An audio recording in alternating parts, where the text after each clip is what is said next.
entreprises, quels exemples concrets démontrent l'accélération depuis le Covid des méga-tendances du digital et de la transition énergétique?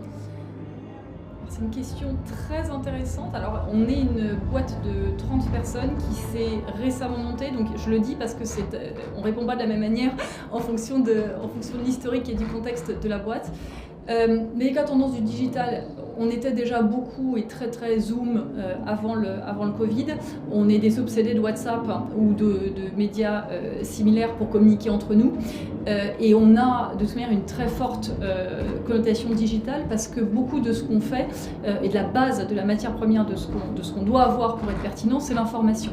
Donc juste pour donner un exemple, on est tenu au courant de ce qui se passe sur à peu près 300 sujets, vraiment en live. Donc d'où la nécessité d'être très très équipé en digital. Donc on a évidemment renforcé, structuré ça depuis le Covid. Et sur la transition énergétique, ça a toujours été une de nos préoccupations fortes. Alors la manière dont on le traite nous, c'est qu'on accompagne des États dans la transition énergétique. Et donc c'est notre manière, nous, de gérer ça. Comment transformez-vous les contraintes actuelles en opportunités pour votre entreprise? Alors là, on est dans un secteur un peu particulier puisqu'on conseille les États.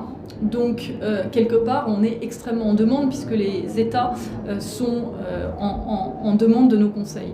Donc là, on n'a pas vraiment de contraintes. Nous, on a plus des demandes et l'idée, c'est de devoir faire face à des demandes et de savoir y répondre et de le faire de manière extrêmement professionnelle, c'est-à-dire de ne pas prendre trop de dossiers qu'on ne serait pas capable de traiter après.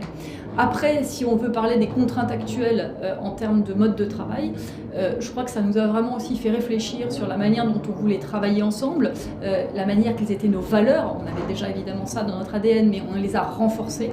Et je crois que c'est ça aussi qui nous a menés plus rapidement à nous transformer en entreprise à mission, ce qu'on est en train de faire actuellement.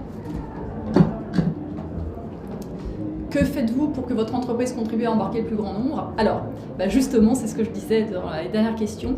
On est en train de on devient une entreprise à mission parce que ça correspond tout à fait à notre ADN, tant par rapport à l'extérieur, puisqu'on considère qu'une partie de notre rôle, donc d'accompagner des chefs d'État, de travailler pour des peuples, et d'éduquer, que ce soit ces chefs d'État, que ce soit les peuples, à être des citoyens éclairés.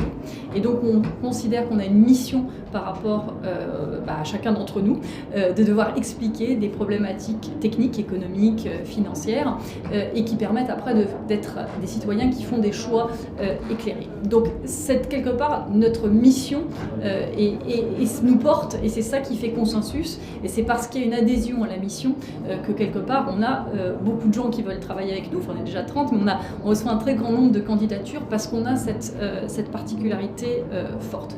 Comment est-ce qu'on fait également à l'interne? C'est qu'évidemment, il y a beaucoup de formations, que ce soit des formations de langue, que ce soit des formations et des petits déjeuners apprenants. Donc on peut avoir des experts de certains pays, de certains secteurs, des philosophes aussi qui viennent et qui nous racontent leur vision du monde. Donc c'est aussi un savoir permanent et une progression permanente, et le fait de se lever chaque jour en se disant je vais apprendre quelque chose, je vais apporter quelque chose, et c'est finalement ce qui porte chacun d'entre nous et donc le plus grand nombre.